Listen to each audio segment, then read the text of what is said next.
Assalamualaikum warahmatullahi wabarakatuh. Perkenalkan, nama saya Aan Alma Hanafi, NIM 2022511180. Pada video ini saya akan menjelaskan program CRUD dengan studi kasus website to-do list. Pada website to-do list yang saya buat terdapat fitur login, register, sama fitur menambahkan, mengupdate, membaca dan menghapus to-do list. Sebelum masuk ke dalam program, sebelum penjelasan program, saya akan mendemokan sedikit tentang website to-do list yang sudah saya buat. Pada halaman register, kita bisa menambahkan user untuk masuk ke halaman indeks untuk menambahkan to-do list. Untuk register, contoh budi@gmail.com dan passwordnya budi123 register, lalu masuk ke login budi123. Pada halaman ini kita bisa menambahkan to-do list. Untuk nama kegiatan, untuk menambahkan to-do list ada field nama kegiatan sama waktu. Untuk nama kegiatan belajar pemrograman web. Bisa juga menambahkan tanggal beserta jam secara spesifik, jam 10 untuk menambahkan. Untuk mengedit, ini adalah halaman mengedit website, menyimpan. Lalu terdapat juga untuk menghapus to-do list. Kita menghapus, terdapat dialog box. Ketika klik OK, to-do listnya akan otomatis terhapus. Untuk kode program yang saya buat adalah seperti ini. Untuk login dan register, kodenya seperti ini. Sebelumnya ketika register, user akan mengisi sejumlah field yang dibutuhkan. Fieldnya yaitu berupa username, email, password. Lalu terdapat tombol yang harus ditekan ketika user register. Tombol ini terdapat di dalam form yang metodenya itu POST, di mana metode POST akan mengirimkan data dan ditangkap ke kode PHP yang ini. Yang pertama, inisialisasi variabel untuk menyimpan pesan error. Inisialisasi variabel terlebih dahulu. Yang kedua adalah memproses data saat form di submit, saat tombol register ditekan. Nah, berikut ini adalah validasi dari username, validasi email, dan validasi password. Untuk proses membuat usernya ada di bawah ini. Jika tidak ada error pada validasi, insert data yang sudah diinputkan ke dalam database. seperti ini. Insert into tabel user, username, email, password, value. Nah, untuk yang ini adalah statement. Ketika menyatakan statement, ini bisa menjadi sebuah template ketika bisa ditambahkan tidak langsung ke string yang ini. Jadi kita bisa menambahkan seperti ini untuk prepare, untuk statement koneksi prepare SQL-nya seperti ini.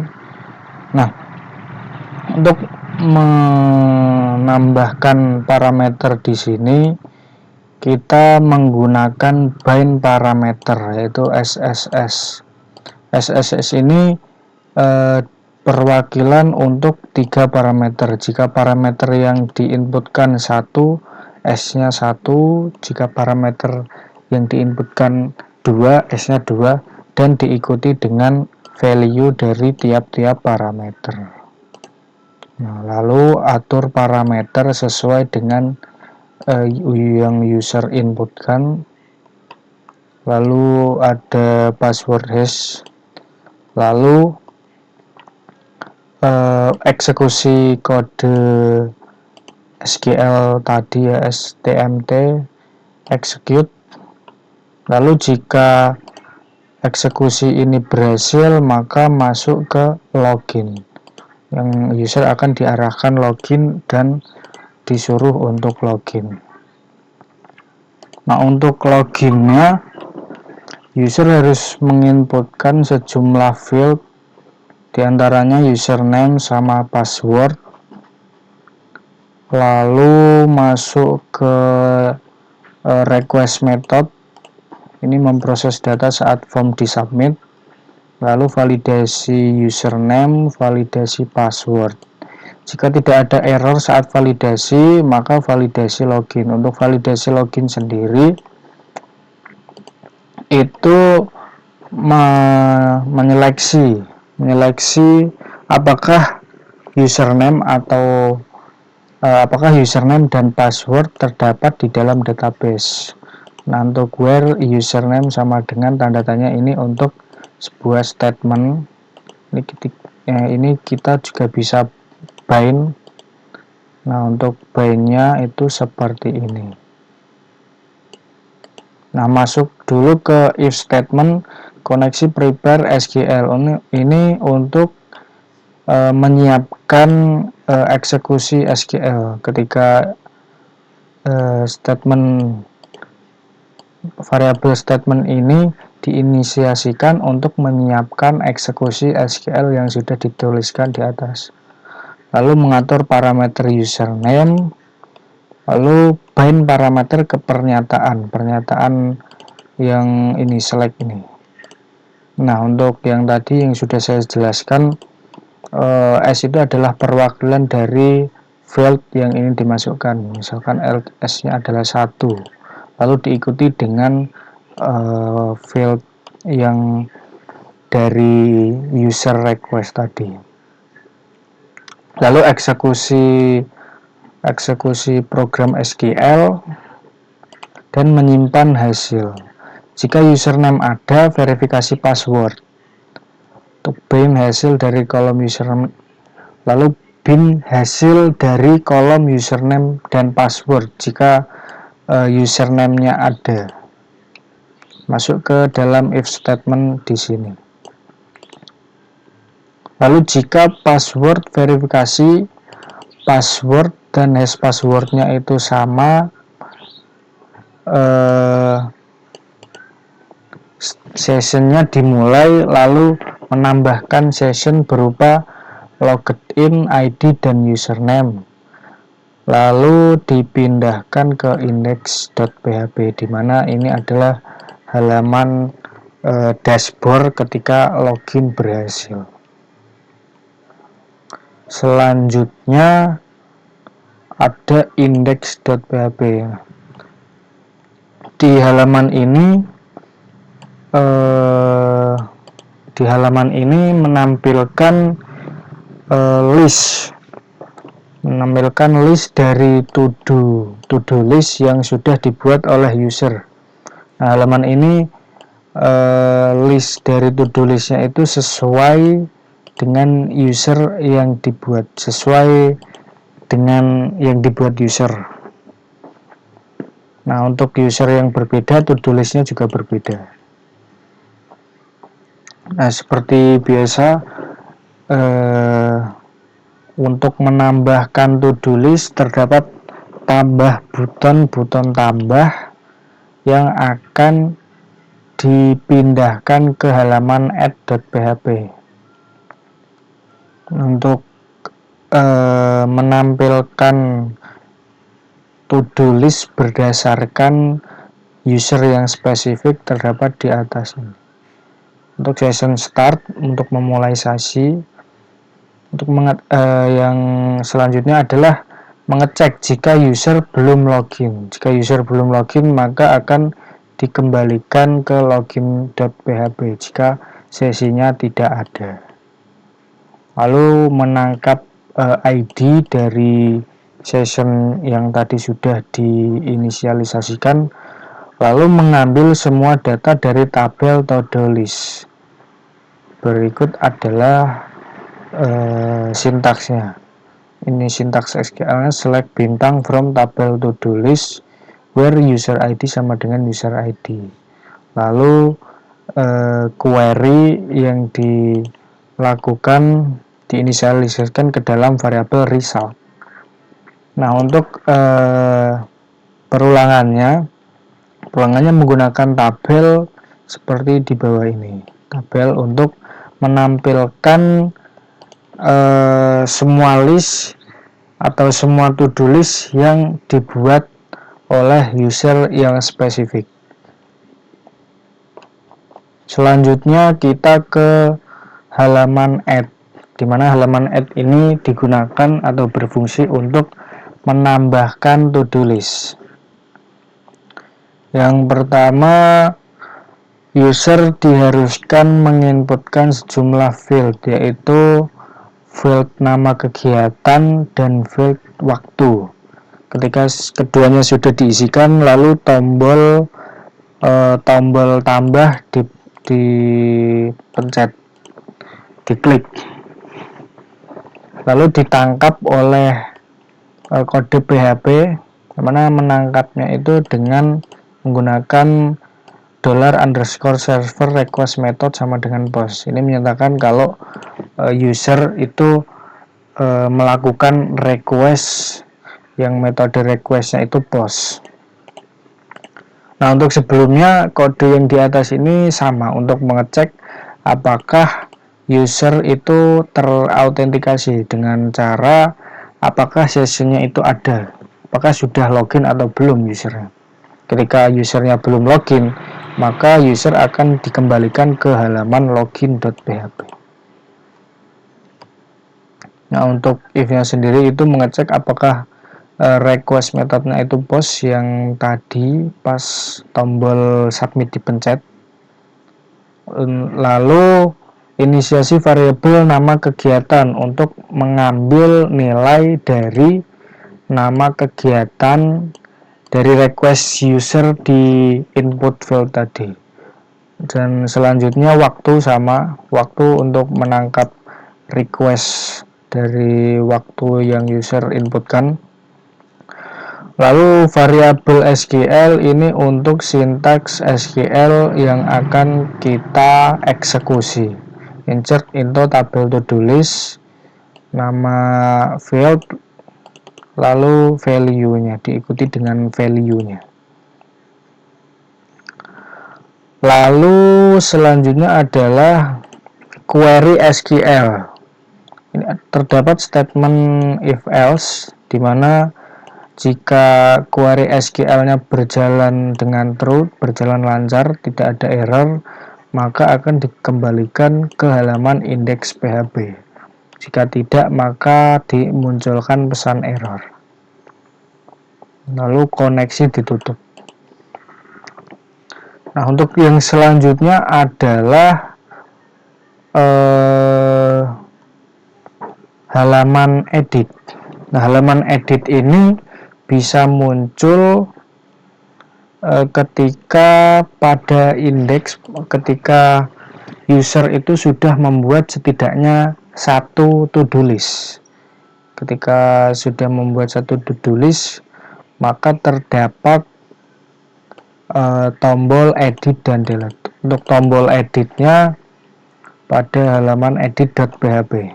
Nah, sama seperti halaman add, user diharuskan untuk mengisi field nama kegiatan dan waktu. Namun nama kegiatan ini sudah terisi dengan nama kegiatan sebelumnya. Jadi user bisa tahu nama kegiatan sebelumnya itu apa, atau bahkan waktu yang sebelumnya dibuat itu apa. Nah, waktu yang sebelumnya ini bisa diedit lagi, lalu di query lagi masuk ke database. Selanjutnya adalah tombol button ditekan di submit, menyimpan yang akan ditangkap oleh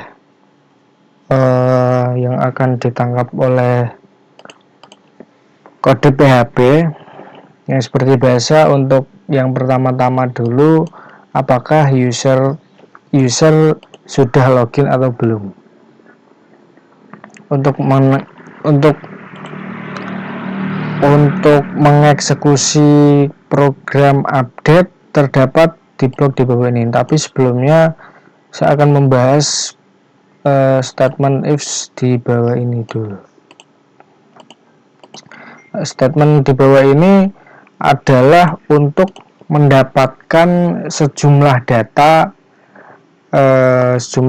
berdasarkan user tertentu. Nah, jumlah data ini ada nama kegiatan sama waktu. Nah, nama kegiatan sama waktu ini akan ditampilkan ke field nama kegiatan dan waktu untuk menampilkan ke user, yang dimana user tahu nama kegiatan sebelumnya itu apa dan waktu yang ditentukan user sebelumnya itu apa. Nah, untuk selanjutnya ada statement if, yang dimana bertujuan untuk menerima metode request yang dikirimkan oleh user. Berikut menangkap ID, lalu menangkap request nama kegiatan, lalu menangkap request waktu. Lalu selanjutnya ada sintaks SQL untuk update tabel to-do list, lalu mengeset nama kegiatan sama dengan nama kegiatan, yaitu mengesetnya field sama dengan value, lalu diikuti dengan koma untuk melanjutkan apakah ada field yang diperbarui lagi, itu waktu, field waktu, lalu where, dimana ID sama dengan $ID, dimana ID-nya itu dari post ini, dari metode request yang dikirimkan oleh user. Nah, untuk mengeksekusi kode SQL ini terdapat statement if else di bawah ini, yang jika query-nya itu berhasil maka dikembalikan ke indeks, lalu jika query-nya itu gagal maka terdapat pesan error yang muncul. Lalu selanjutnya ada delete, dimana delete ini digunakan untuk menghapus to-do list yang spesifik. Nah, untuk edit dan delete tadi itu mengirimkan query parameter pada HTTP yang digunakan untuk mengidentifikasi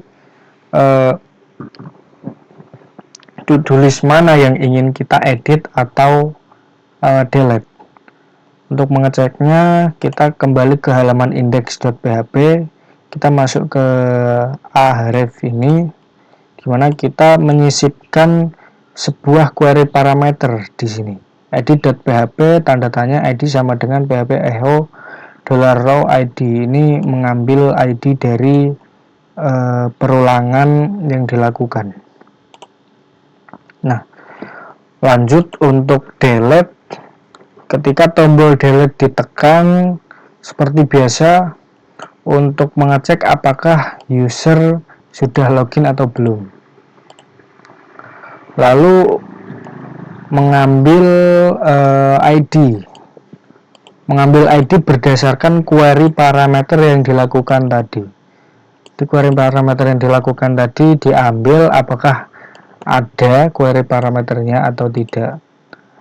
Lalu query parameter yang diinisialisasikan tadi kita masukkan ke dalam variabel ID, dan selanjutnya kita inisialisasi sintaks SQL delete from table to do list where ID sama dengan $ID. Lalu untuk yang selanjutnya ada pengkondisian, statement pengkondisian if else. Untuk menjalankan sintaks query SQL, jika sintaks query SQL berjalan dengan true, berjalan lancar, kita kembalikan ke halaman indeks. Jika tidak, kita munculkan pesan error. Nah, ketika kita kembali ke halaman indeks, di sini, maka data yang sudah dihapus tadi otomatis akan menghilang ketika dilakukan perulangan. Untuk yang terakhir terdapat tombol logout untuk user ketika logout. Nah, untuk logout sendiri itu kita menghapus sesi yang sudah ditetapkan pada saat login. Nah, sesi ini biasanya bertahan beberapa waktu, tapi untuk logout, ketika logout sesinya dihancurkan. Pada kode ini kita masuk ke logout, ke kode logout. Pada kode logout terdapat beberapa kode yang digunakan untuk menghapus sesi yang ada, lalu akan dikembalikan ke login. Nah,